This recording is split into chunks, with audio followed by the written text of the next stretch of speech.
Mes sœurs, mes frères, bienvenue dans cette méditation sur les textes de ce jeudi 27 juillet 2023 en cette 16e semaine du temps ordinaire.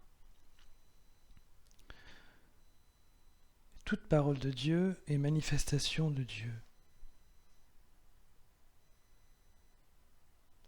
Nous avons vu hier que Dieu nous donne le pain de ce jour.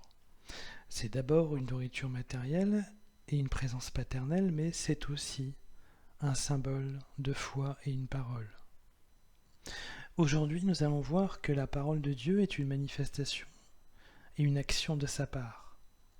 Les trois textes de ce jour vont montrer que la parole est une présence de Dieu agissante, comme lors de la création du monde. Tout d'abord, dans le texte de l'Exode de ce jour, Dieu parle à Moïse devant le peuple ainsi. Il est dit « La montagne du Sinaï était toute fumante, car le Seigneur y était descendu dans le feu. La fumée montait comme la fumée d'une fournaise, et toute la montagne tremblait violemment. La sonnerie du corps était de plus en plus puissante. Moïse parlait, et la voix de Dieu lui répondait. » On voit ici que la parole de Dieu est agissante, car l'instance sacrée que représente Dieu vient couvrir le domaine profane du monde qui lui est soumis. La présence agissante et sacrée de Dieu est ainsi une préparation pour le peuple à recevoir ultérieurement les tables de la loi qui sont la parole vivante par excellence, car purement et complètement agissante. La loi sera la présence constante de la parole vivante et explicite de Dieu sur terre. Dans le texte maintenant du prophète Daniel, qui relate un événement durant la déportation d'Israël à Babylone, 4 jeunes Hébreux ont refusé d'idolâtrer Nabuchodonosor, roi de Babylone, et la statue gigantesque de lui-même en or, qu'il leur demande d'adorer.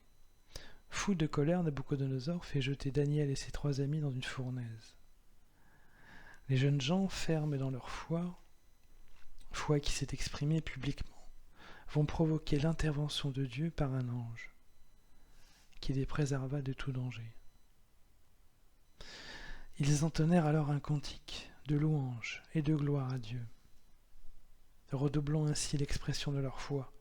Ainsi, béni sois-tu, Seigneur, Dieu de nos pères, à toi, louange et gloire éternellement.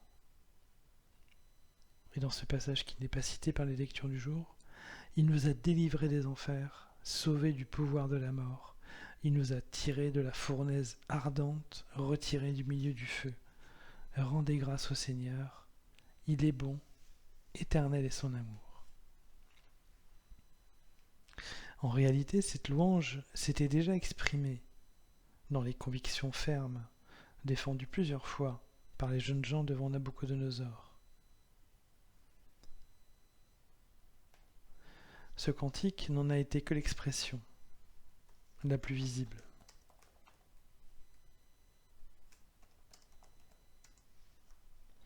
C'est dire l'importance de louer Dieu en toutes circonstances, même dans les plus difficiles, même dans celles qui semblent aller dans le sens contraire de nos intérêts ou même du bien lui-même.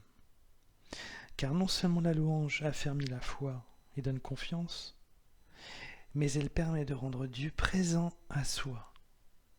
Cette présence a un pouvoir agissant. Non pas que Dieu marchande son action ou sa présence, mais que la louange rend explicite notre désir de Dieu qui en retour ne peut qu'intervenir en notre faveur, tel un père devant son enfant qui ne fait que lui manifester son désir de lui et de son amour.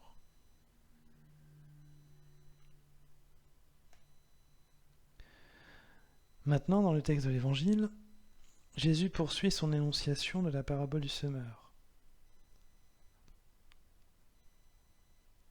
Nous avions vu hier que Jésus réservait une partie de son enseignement aux apôtres. Et aujourd'hui, justement, il explique aux apôtres le sens de la parabole centrée sur la parole et sur la réception de la parole. D'une certaine manière, la parole peut être voilé à ceux qui n'en veulent pas, lorsqu'il est dit « À celui qui a, on donnera, et il sera dans l'abondance, et à celui qui n'a pas, on enlèvera même ce qu'il a. » Si je leur parle en parabole, c'est parce qu'ils regardent sans regarder, et qu'ils écoutent sans écouter ni comprendre.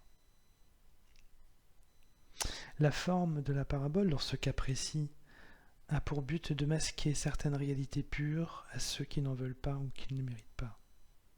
Non pas du fait de Dieu, mais de leur propre responsabilité. Car la parole est manifestation de Dieu et rend un espace sacré.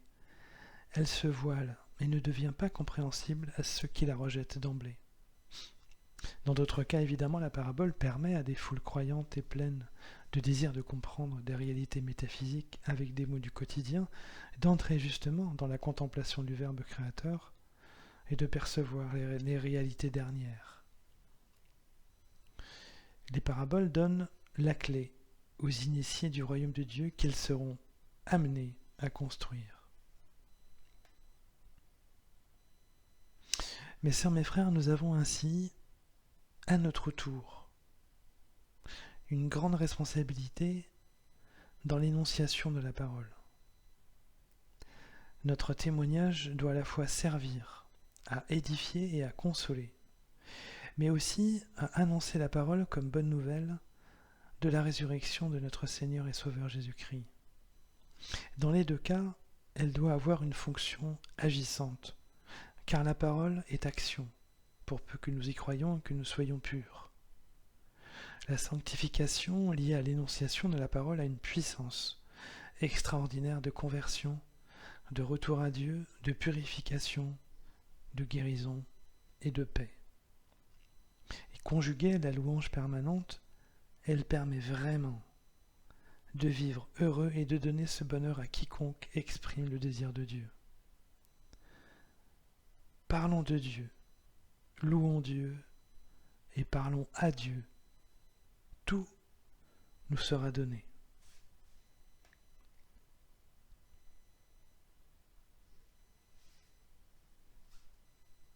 Mes sœurs, mes frères, après cet instant de méditation sur les textes de ce jour consacrés à la parole de Dieu et qu'on regardait comme manifestation agissante de Dieu, je nous invite à la prière.